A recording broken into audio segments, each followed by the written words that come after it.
Welcome back, everyone. The United Nations Children's Fund has released a report painting a stark picture of what the future could hold for the world's poorest children if governments, donors, businesses and international organizations do not accelerate efforts to address their needs. In the DRC, as we also know, the DRC is very rich with resources, natural resources. By any measure, whether it is the malnutrition rates, whether it is the infant mortality rates, whether it is food insecurity, whether it is the lack of security, access to clean drinking water, by any international indicator, the DRC is and should be at the top of our priority list. 50,000 residents. Now, a top United Nations humanitarian official, John Ging, is calling for better engagement by all parts of the international community in the Democratic Republic of Congo. Mr. Ging insists there is a huge opportunity for international development work in the DRC, but points out that there is need for increased mobilization and engagement to move the DRC from the bottom 10 of the Human Development Index. The United Nations Children Fund released a report on the future of the world's poorest children if government, donors, businesses and international organizations do not increase efforts to address their needs. The State of the World's Children report states that based on current trends, 69 million children will die from mostly preventable causes, 167 million children will live in poverty, and 750 million women would have been married as children by 2030. The target dates for the Sustainable Development Goals. The report noted that significant progress has been made in saving children's lives, getting children into school, and lifting people out of poverty since 1990s. However, neither evenly or fairly.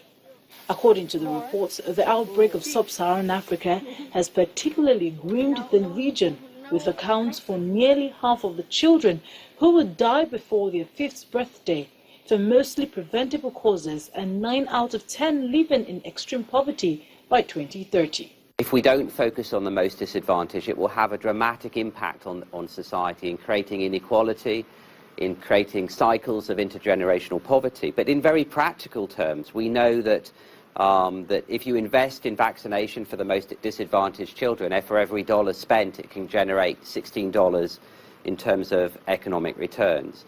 That we know that in Africa and Asia, 11% of GNP is lost because of a lack of investment in nutrition. So there are real practical reasons, both in terms of divisions in society, but also in economic returns for nation states and regional blocs by making these investments. The report pointed to evidence that investing in the most vulnerable children could yield immediate and long-term benefits.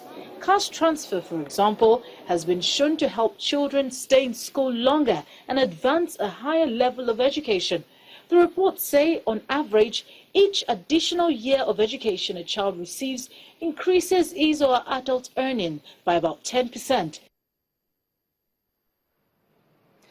About 12,000 civilians are seeking protection in a temporary area near the United Nations mission as the camp in Wau, South Sudan.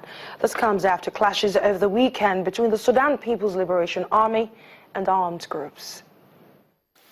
The clashes around Wau, northwest of the capital, are the latest flare-up in a nation which was mired in conflict for more than 2 years, until a peace deal was reached between President Salva Kiir and rebel leader Riek Machar, now vice president. Government forces had battled fighters loyal to Ali Tamin Fatan, a militia leader trying to control territory further west near the border with Central African Republic. In Wau, the United Nations mission in South Sudan military forces have created a security cordon around an area adjacent to its base to accommodate the influx of IDPs.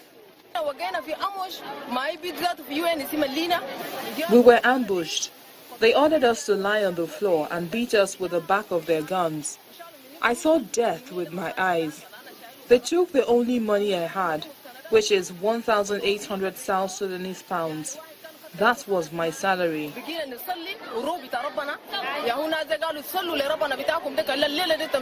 UNMISS is currently negotiating with the South Sudanese forces for access to the town in order to conduct additional patrols to protect the civilian population in the town. According to UNMISS, UN bases are not designed to serve as shelters for displaced populations, but opens its gates only in exceptional cases. More definitely needs to be done in South Sudan. Thanks a lot for watching, everyone. I am Adeshawa Josh, and I'll see you again.